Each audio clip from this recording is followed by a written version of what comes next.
Bonjour et bienvenue dans cette troisième petite vidéo. L'actualité, c'est le CSE de la DR Aquitaine Nord qui s'est tenu la semaine dernière. L'ordre du jour, c'était le plan de continuité des activités. Donc, pour faire simple, le plan de continuité des activités de la DR Aquitaine Nord, c'est exactement le même que celui d'Enedis. Voilà, donc sur le contenu, la CGT a fait valoir quelques désaccords. Sur son application, puisque nous, on estime qu'il arrive encore, malheureusement, que l'on confie des activités aux salariés qui ne rentrent pas dans ce PCA et qui n'ont pas le caractère d'urgence requis. C'est la raison pour laquelle on a demandé à pouvoir être habilité à l'outil Sync, ce qui nous permettrait de vérifier les activités qui sont confiées aux salariés et tirer le signal d'alarme si toutefois on s'apercevait que ces activités sont en décalage avec le contenu du PCA.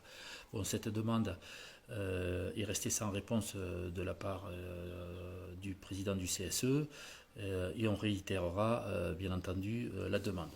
Le deuxième désaccord que l'on a, c'est sur les règles de sécurité et les fiches réflexes qui sont mises en place, notamment en ce qui concerne les interventions chez les usagers. Nous, la demande première que l'on avait fait à la CGT, c'était de doter l'ensemble des salariés qui sont amenés à rentrer en contact avec les usagers de masques FFP2, puisque c'est le seul masque qui garantit une protection complète du salarié. Bon, il s'avère que l'ensemble des masques ont été réquisitionnés pour être donnés au personnel soignant, ce qui nous paraît tout à fait logique. Ce qui est beaucoup moins logique, c'est que malheureusement on puisse démunir certaines entreprises pour en doter d'autres parce qu'on n'est plus en capacité de fournir des masques FFP2 à l'ensemble des salariés.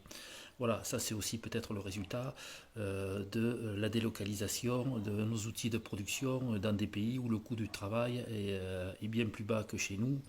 Et voilà, et quand on en est dans des situations comme celle que nous connaissons aujourd'hui, on en mesure les conséquences. Mais ça, c'est un autre sujet. Donc, faute de masques FFP2, les salariés ont à disposition des masques chirurgicaux et FFP1. Donc, c'est des masques qui ne protègent pas contre le Covid-19. Donc, la fiche réflexe, elle dit quoi? Elle dit quand vous êtes chez l'usager, faites en sorte de respecter donc vous portez un masque, vous faites en sorte de respecter entre vous et l'usager une distance de 2 mètres. Et si toutefois vous n'êtes pas en capacité de respecter cette distance de 2 mètres, et bien à ce moment-là, vous mettez en place le principe du double masque, un pour l'usager et un pour vous-même. Nous à la CGT on vous alerte parce que comme je vous disais, ces masques ils ne protègent pas. Alors ils vont protéger l'usager parce que si vous toussez, si vous en parlant, si vous éternuez, toutes les gouttelettes ne partiront pas dans l'atmosphère, ce qui protégera l'usager et c'est une bonne chose. Par contre, la réciproque n'est pas valable. Donc, nous, ce qu'on vous conseille, c'est systématiquement vous proposer un masque à l'usager. Si pour des raisons qui lui appartiennent, il refuse de le porter, ce qui peut arriver, à ce moment-là, nous, on vous invite à contacter, faire un point d'arrêt, contacter votre responsable et ne pas réaliser l'activité. Voilà. Donc, le directeur du CSE s'appuie sur la fiche réflexe mettant en avant que toutes les mesures sont mises en place pour assurer pleinement la protection des salariés. Nous, on dit que ce n'est pas le cas. Ça, c'est gros point de désaccord avec l'employeur. Troisième point de désaccord, ça concerne le travail à distance. En fait, ce n'est pas un point de désaccord, mais c'est une analyse que l'on a nous à la CGT qui est bien entendu différente de celle des employeurs. Nous, on estime que le travail à distance, il a été mis en place dans des conditions compliquées, des conditions d'urgence. Et aujourd'hui, on en mesure un peu les conséquences à travers les remontées terrain que l'on a. C'est la raison pour laquelle on a fait quelques propositions qu'on a tracé en partie dans un courrier, dans une lettre ouverte qu'on a adressée à l'ensemble des salariés, et notamment le fait de ne pas donner de travail à distance à des salariés qui ont des logements qui ne sont pas adaptés, ça arrive, de quantifier dans le temps la durée, le temps de travail à distance par jour, notamment pour les familles qui doivent gérer leur boulot et en même temps s'occuper des enfants. C'est la raison pour laquelle nous on a proposé de plafonner à 4 heures le temps de travail de ces salariés-là, si bien entendu ils en sont d'accord. Ceci étant, moi je vous invite, si vous rencontrez des difficultés dans le cadre du travail à distance, si vous avez des propositions à faire, n'hésitez pas à nous solliciter. Ces propositions,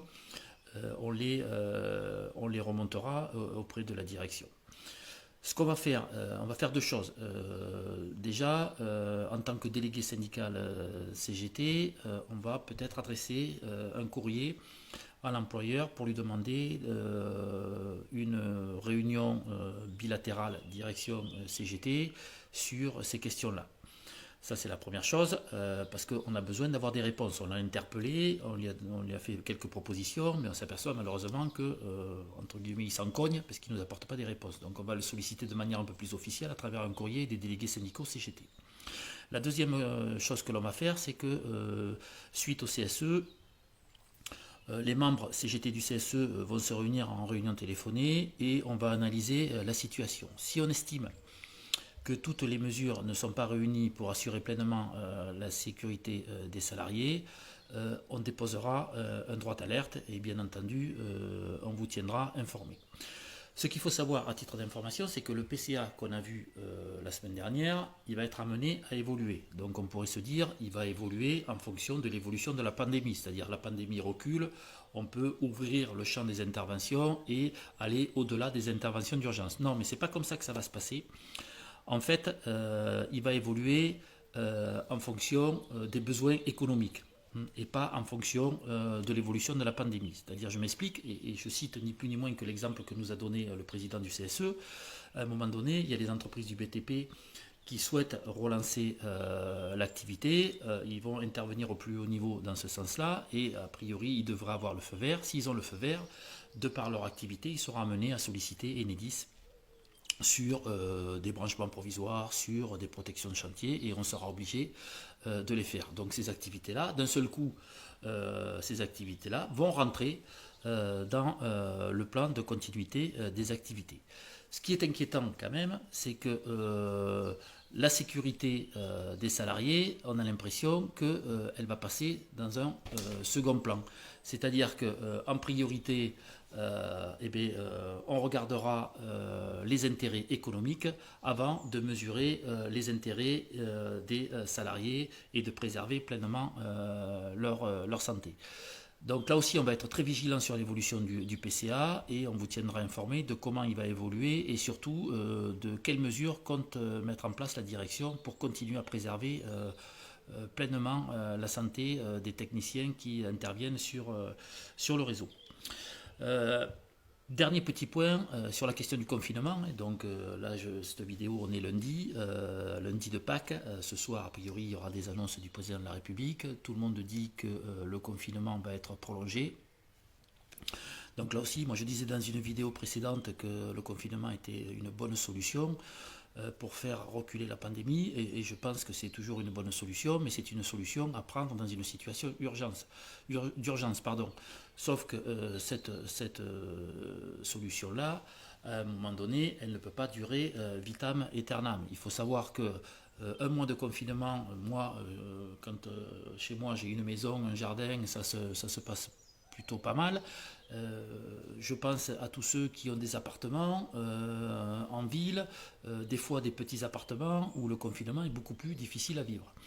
Et puis vous remarquerez, si vous grattez un peu les choses, c'est que si vous êtes citoyen, eh bien, le confinement il est strict, il va être renforcé et il est contrôlé. Si vous êtes salarié, il est beaucoup moins strict et il est beaucoup moins contrôlé. C'est-à-dire qu'en tant que salarié, alors pas forcément que dans les industries électriques et gazières, mais que ce soit dans le secteur privé ou d'autres secteurs, ben il arrive, on l'a vu nous en Dordogne, il arrive qu'il y a beaucoup de salariés qui travaillent sur des activités qui ne sont pas essentielles à l'économie, qui travaillent dans des conditions de sécurité qui sont minimalistes, voire inexistantes, et pour ces salariés-là, malheureusement, il n'y a aucun contrôle. Voilà, mais c'est un peu dans la logique du discours du gouvernement, et rappelez-vous, d'un côté, le Premier ministre et le Président qui disaient « restez chez vous », c'est important, y compris pour le personnel soignant, ça nous permettra de ne pas saturer les centres hospitaliers. Et de l'autre côté, vous aviez la ministre du Travail qui disait que le pays devait continuer à tourner et qu'il fallait aller bosser. C'est un peu voilà, ce double langage, on est habitué à l'entendre. Voilà, deux mesures qui risquent aussi, pour finir, qui risquent aussi d'avoir une incidence dans les industries électriques et gazières. D'abord, c'est la déclinaison des ordonnances qui ont été prises au niveau du gouvernement sur la modification du code du travail, sur la modification du temps de travail, sur l'utilisation des congés, des RTT, des CET. Donc ça, si ça se met en place dans les industries électriques et gazières, bien entendu, on ne manquera pas de vous tenir informé et surtout de vous informer des revendications que l'on va porter. La deuxième mesure également qui est tombée fin mars, c'est un décret concernant le chômage technique, où on a les employeurs de la branche qui sont intervenus pour dire nous on veut notre part du gâteau, on veut que cette mesure de chômage technique s'applique dans les industries électriques et gazières. Donc a priori, le décret, il ouvre droit à l'ensemble des entreprises des industries électriques et gazières au chômage technique, quel que soit le statut des entreprises. Donc pour la CGT, vous aurez bien compris qu'il est hors de question qu'on mette les salariés des IEG en chômage technique.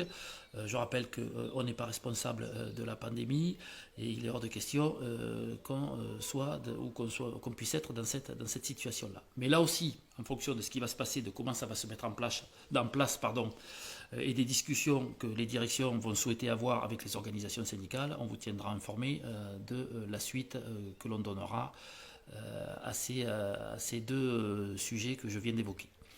Voilà, je vous souhaite une bonne après-midi et puis surtout portez-vous bien et je vous dis peut-être à une prochaine vidéo. Salut à tous!